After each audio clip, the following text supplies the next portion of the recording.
दोस्तों आज से हम लोग बायोलॉजी का क्लास स्टार्ट करने वाले हैं और ये जो होगा फ्रेंड्स, ये जो क्लास होगा एनटीपीसी और फिर ग्रुप डी हो गया और टेक्नीशियन, ये तीनों के लिए जो है रेलवे का किसी भी एग्जाम के लिए इम्पोर्टेंट होने वाला है। तो हम बायोलॉजी का जो है पूरा क्लास करवाने वाले हैं। पहले बायोलॉजी खत्म करेंगे, उसके बाद फिर फिजिक्स करेंगे, उसके बाद हम केमिस्ट्री करेंगे।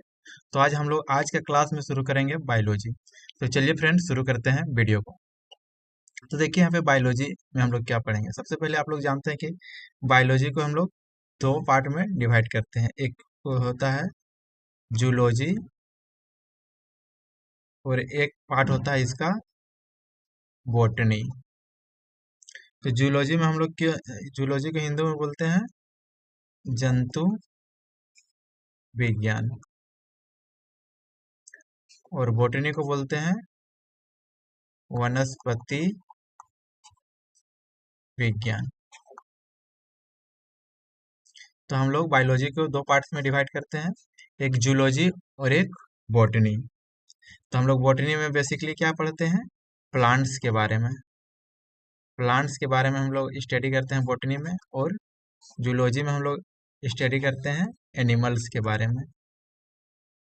एनिमल्स के बारे में नेक्स्ट पार्ट में हम लोग अब देखते हैं यहाँ पे बायोलॉजी का मतलब क्या होता है। बायोलॉजी जो वर्ड है फ्रेंड्स, ये जो है ये बायोस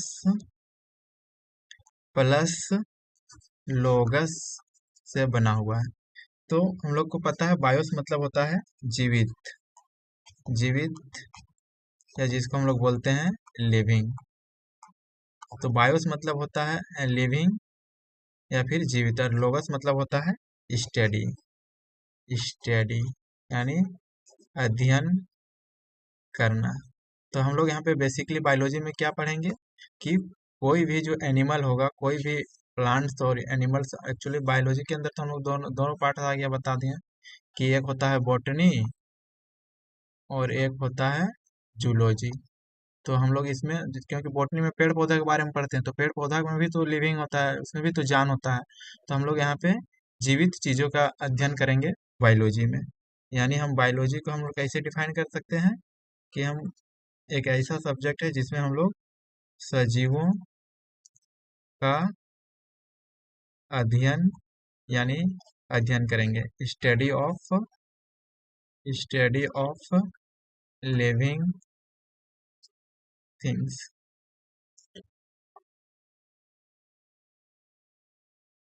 अब यहाँ पे सबसे पहले देखते हैं कि बायोलॉजी जो टर्म है, बायोलॉजी जो टर्म है, बायोलॉजी जो शब्द है वो किसने दिया था। तो बायोलॉजी जो शब्द है फ्रेंड, ये सबसे पहले दिया था जो एक साइंटिस्ट हैं, लेमार्क और ट्रेवी रेनस। Trevi rhesus.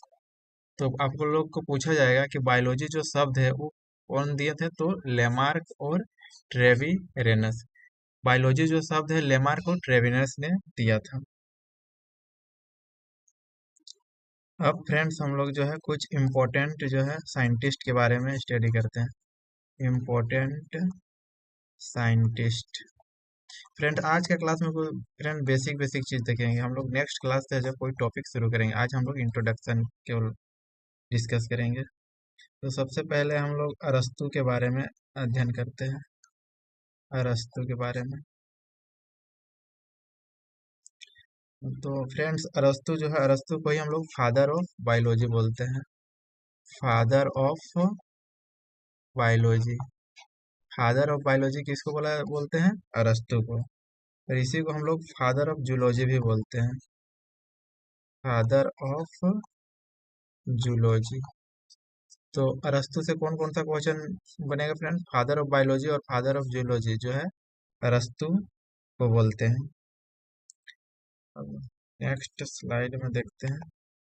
अरस्तु का जो एक बुक था फ्रेंड्स, याद रखना है आप लोग का, हिस्टोरिया, हिस्टोरिया एनिमलम, एनिमेलियम जो था, अरस्तु का एक बुक था हिस्टोरिया एनिमलम। इसमें जो है 500 से अधिक प्रकार के, 500 प्लस जो है लिविंग ऑर्गेनिज्म के बारे में डिस्कस किया था अरस्तु ने इस बुक में। हिस्टोरिया एनिमलम में 500 से अधिक जंतु के बारे में।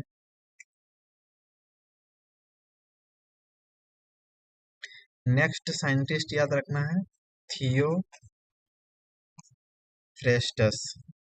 थियोफ्रेस्टस। थियोफ्रेस्टस। तो थियोफ्रेस्टस जो साइंटिस्ट है, इससे कौन कौन सा क्वेश्चन बन सकता है? इसको हम लोग बोलते हैं father of botany. Father of botany. तो वनस्पति विज्ञान के जनक या फिर फादर किसको बोलेंगे? थियोफ्रेस्टस को। और इनका जो एक बुक लिखा गया इनके द्वारा, उसका नाम था हिस्टोरिया प्लांटेरियम। Historia plantarum. तो यहाँ पे थियोफ्रेस्टस का बुक था हिस्टोरिया प्लांटेरम और अरस्तु का बुक था हिस्टोरिया एनिमलियम।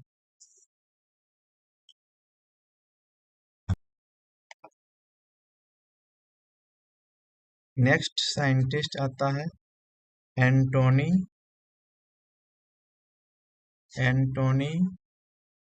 Van Leeuwenhoek.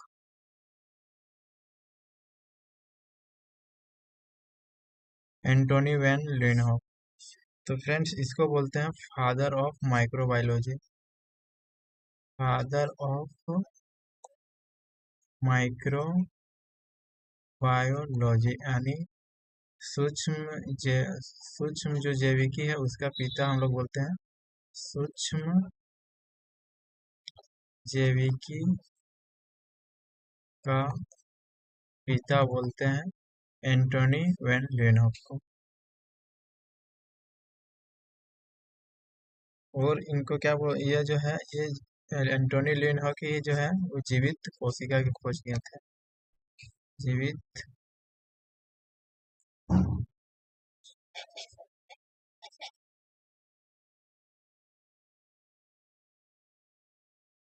एंटोनी जो वैन लीनहोक है, इन्होंने ही जीवित कोशिका का खोज किए थे। आप लोग तो जानते हैं जो डेड सेल है उसका खोज जो है रॉबर्ट हुक किए थे, लेकिन जो यहाँ पे और जीवित कोशिका का खोज इन्होंने किया था 1674 में। 1665 में तो रॉबर्ट हुक जो है वो डेड सेल का ऑलरेडी डिस्कवरी जो है वो कर चुके थे, लेकिन जो है जीवित कोशिका का खोज जो है एंटोनी वैन लीनहोक ने किया था। और यहाँ पे शुक्राणु का जो कोशिका है, शुक्राणु जो कोशिका है इसका भी खोज जो है एंटोनी ने किया था।